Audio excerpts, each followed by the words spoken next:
Hello and welcome to Kalamazoo You. I'm Mike Smith. I'm the communication manager with the City of Kalamazoo, and we're talking about city issues, events, and activities in the City of Kalamazoo.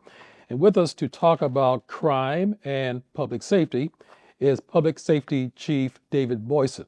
And thank you, Chief, for talking to us about crime and data in the City of Kalamazoo. All right. Hi, Michael. Well, thanks for the opportunity. Appreciate it. Now, everybody has an opinion about crime and safety in Kalamazoo, but what does the data show with regard to crime and safety based on 2025 numbers?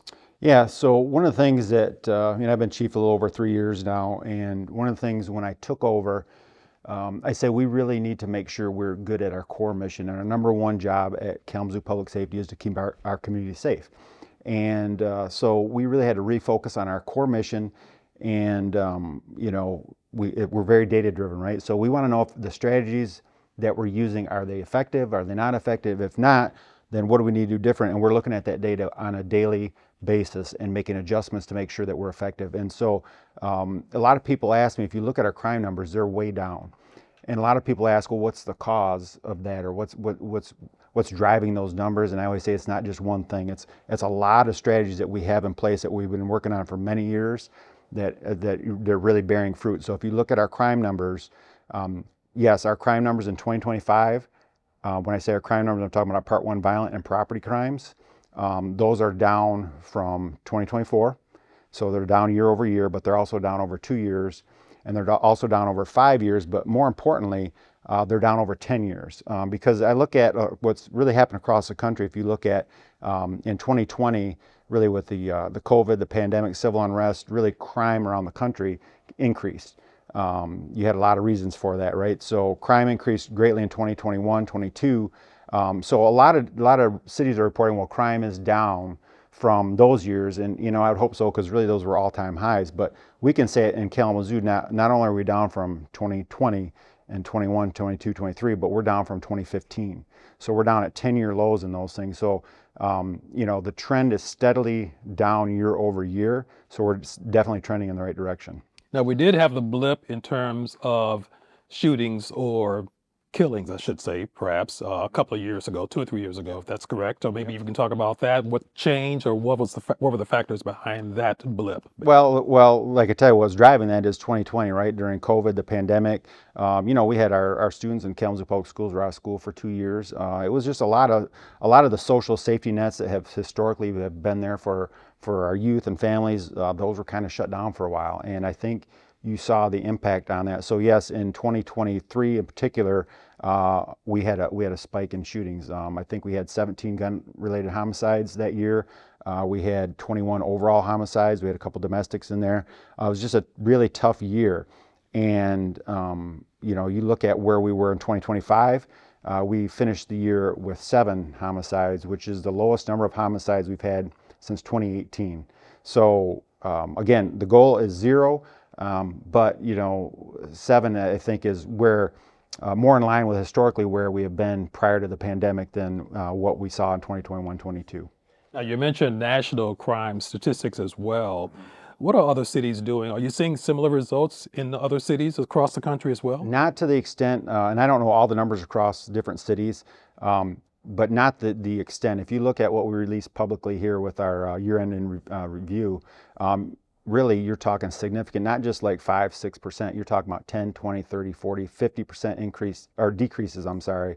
So you're talking about 10, 20, 30, 50% decreases in Part 1 major crimes over, again, not just from last year, but 2 years ago, 3 years ago, and 5 years ago. So I think that's significant. I think we're about 10% reduction in overall violent crime since 2015. Again, if you look at the world in 2025, compared to 2015, I mean, we know the society's changed quite a bit. To say we're down 10% from them, I think is pretty impressive. In property crime, we're down 17% from 10 years ago. So I think if, the overall trends are very positive, and that's what we're trying to get out. I think, and I think you're going to touch on this, but, there's this perception that, a lot of stuff when it comes to crime is more perception than reality, right?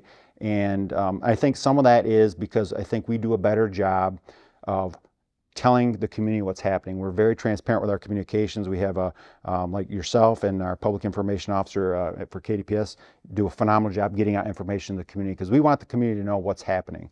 But sometimes it has a tendency to like, well, man, it's we got all this crime. Well, we just do a better job putting it out to the community than maybe some other agencies do, other cities do. And so I think, and people have a tendency to focus on the negatives. That's why I think it's really important that we get this out, because we want the public to know that the strategy that we have at Kalamazoo, and it's not just us. So one of the things that we really worked on and which we know works is, and I'll just tell you, we've tried to do it before where we think the police can reduce crime. You think it's up to the police department to reduce crime. Well, we can't do it alone. We have to have the community helping us, and we have established some really solid community partnerships. And is what I think is working so effectively in Kalamazoo is that we do the balanced approach of outreach and enforcement. So we just don't do enforcement and we just don't do community outreach, because one or the other by themselves don't work. But when you combine those two, and not just combine them, but you coordinate those efforts, that is really what's paying off, driving these numbers down. So what we see here is not luck that the numbers are down, not just chance. It is a really intentional strategy. And what we're doing in Kalamazoo is special. And I want to get maybe that word out better, because I don't know that we do a good job telling what's some of the stuff behind the scenes. And I'll be happy to talk about some of the strategies that's going into these numbers. So are the numbers going down based on calls coming in, based on arrest? How would you describe that? So when someone calls and reports a crime, and we send an officer, and the officer determines, yes, a crime was committed, and writes a criminal report, that generates a case number and a code. That's how we track. That's how all departments do it. So, because we don't track if someone reported, hey, my car got broken into, and we find out that, well, maybe it wasn't a break-in, maybe it was a family member that got in the car and the person didn't know it, and they say, oh, it was a mistake. So, but if the crime happened, whether we solve it or not, if a crime actually occurred, that gets reported. And so, and that's why I think if you look at numbers across the state, it's really hard, and they warn you in uniform crime reporting that you really shouldn't get into the habit of comparing cities over cities, because there's some areas where crime is very underreported. And I will tell you, in Kalamazoo, if anything, I think we have a tendency to overreport, only because of our public safety model. We put a lot more officers on the street than many other cities our size, because most cities our size have about half or more their staff sitting in fire stations waiting for a fire, where we have them in black and whites taking calls. So if you call public safety, you're going to get an officer and they're going to take your report. And so people know if something happens, we report it. And I think there are some cities where, they call someone and maybe it's 2-3 hour response time, 4 hour, 5 hour, and people just don't bother calling anymore. We pride ourselves in response time, and I think that was, if you saw, that was included our year-end stats. I think we're around 400 and some seconds on our in-progress call response time. If it's a shooting or violent crime, it's less than 300 seconds. So people know if they call the police in Kalamazoo, we're coming. So I think we do report things, over-report things. But also, so with that being said, so is what you look at really is on your violent crime is where's your homicides, because it's really difficult to underreport or overreport a homicide, right? Because you have a victim, you have a body. So that's why I look at, our homicides are the lowest they've been since 2018, which matches all the other crime categories that are continuing to tread down. So I think, but I think that's a good point. I think people are skeptical of numbers, saying, well, you say crime is down, but again, if you're in your perception, you don't feel that, and you're thinking, well, are you fudging the numbers? And no, we report what we get, and if you report a crime and a crime occurred, that gets a number. Getting back to talking about perception, I know that, for example, last year, the City of Kalamazoo commissioned its annual, or I think it's the biannual, National Community Survey focusing on livability and resident perceptions or perspectives about local city government. In that survey, the city residents generally felt safe, especially in their own neighborhood, but the concerns they still had about crime. Yep. And residents continued to prioritize safety in the community. So how do you address that perception, especially in the light of the safety data that we have. Yeah. Well, that's where I think, again, I think reality always lags a little bit with perception, right? So perception is always going to be out front of that. And I think that that survey to me told that the difference, right? Because people, if you look at that, people say, I'm safe in my neighborhood, but I don't know, crime must be bad. I think crime is bad. And certainly we have our challenges with crime and we're on top of that every day. But I think when people say, well, my neighborhood's safe, but I don't know if I go across town, it's safe over there, that's where that perception comes into play. And that's why we're trying to get the word out that, Kalamazoo is a safe community. And yes, we have our challenges, but almost all of our crime is the victim offender relationship is known. We have very few crimes that are when it comes to crimes of violence where the offender and the victim are unknown and they're strangers. Usually it's a known situation, and again, we're on top of it because we know who those folks are. We meet every week and we come up with strategies to do the intervention, and so hopefully I think as we go and people, and I'm starting to hear feedback like, it's been a quiet summer, and I think, and so it's just going to take some time to change that perception, and hopefully we'll get there, but we're not going to rest on these numbers and saying, hey, we've made it, because and I just want the community to know that my staff, we work hard every day to make sure that if we have a spike in break-in and entering of vehicles or larcenies, where are those happening?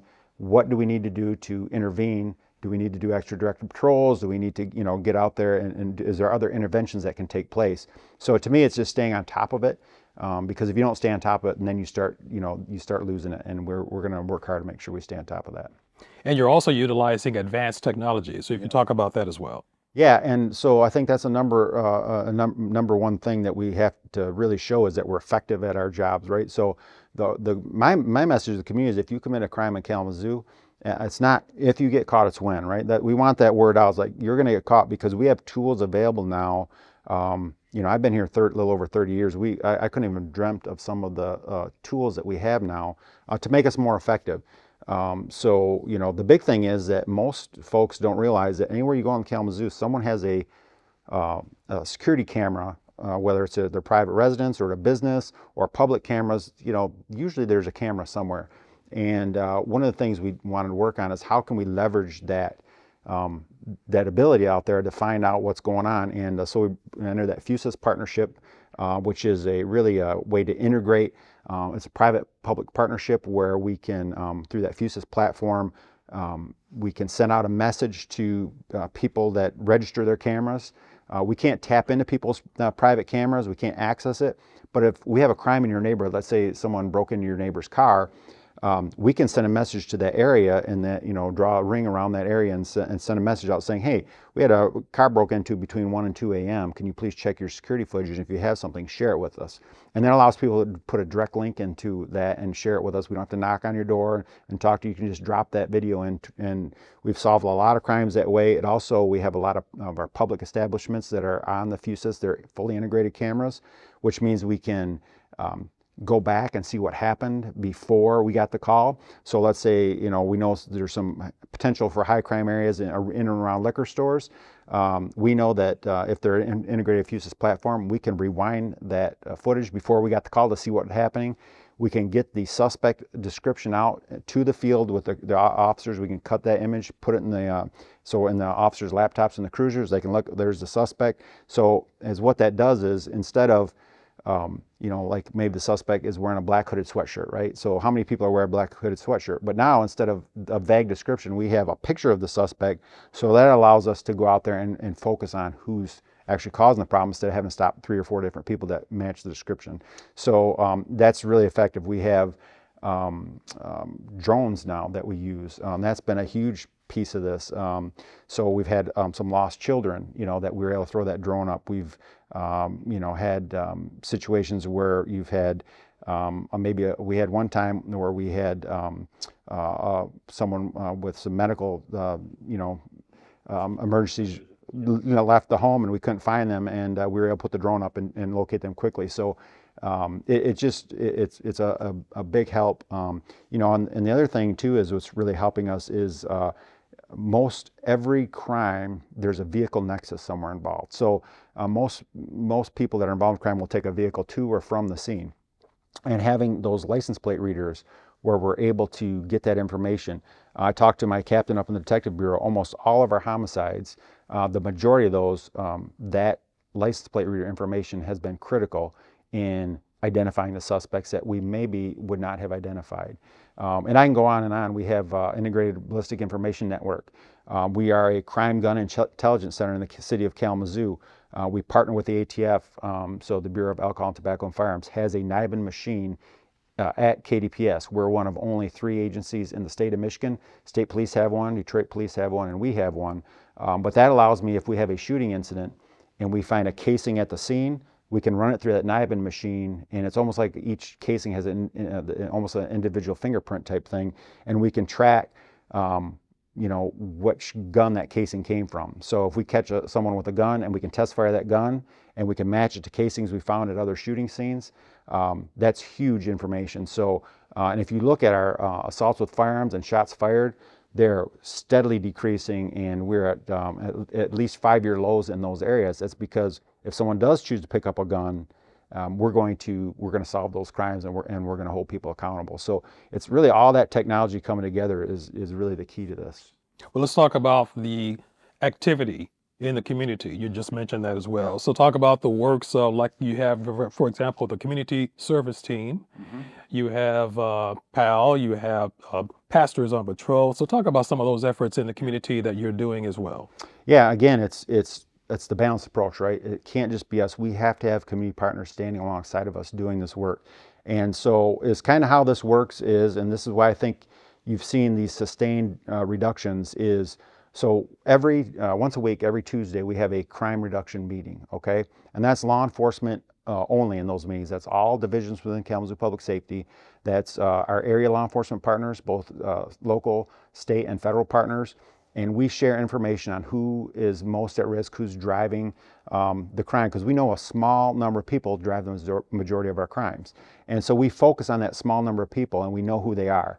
And so we go out with the law enforcement interventions, but at the same time, the very next day, Wednesday, we have a crime reduction meeting with the community, and it's our community partners. It is Pastors on Patrol. It is Police Athletic League. It is our community violence intervention workers, group violence intervention, Peace During War, all these groups that are partnered with us. We meet with them and we share information with them from that crime reduction meeting on which interventions need to take place out there. We might know of a youth that might be struggling at risk, that maybe has been involved in a few violent incidents. We share that information with our community partners, and it's very powerful in those meetings, because almost every time someone in that room says, well, I used to coach them in basketball, I know who they are, or I know their dad, I know their mom, I'll go talk to them.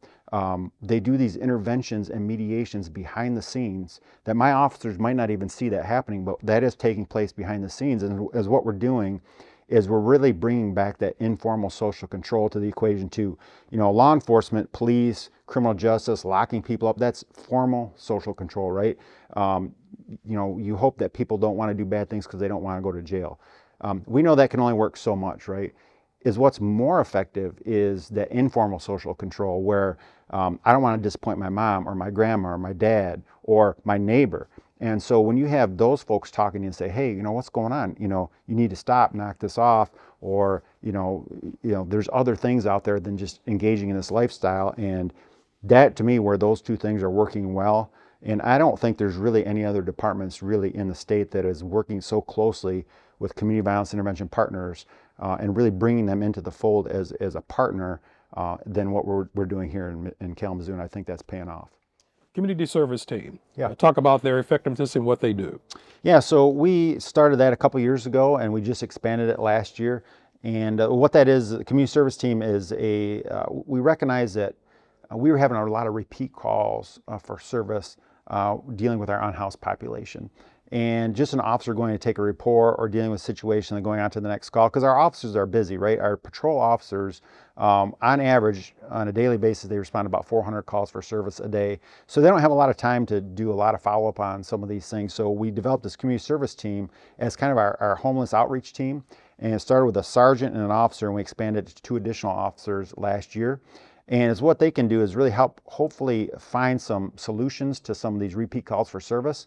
Instead of calling the police for the same thing 3 or 4 times, or us responding to the same calls, we can maybe look to see what can be done as a intervention strategy. So, so their job is to build relationships with our unhoused population, because we got to remember our unhoused citizens, they're victims of crimes too, right?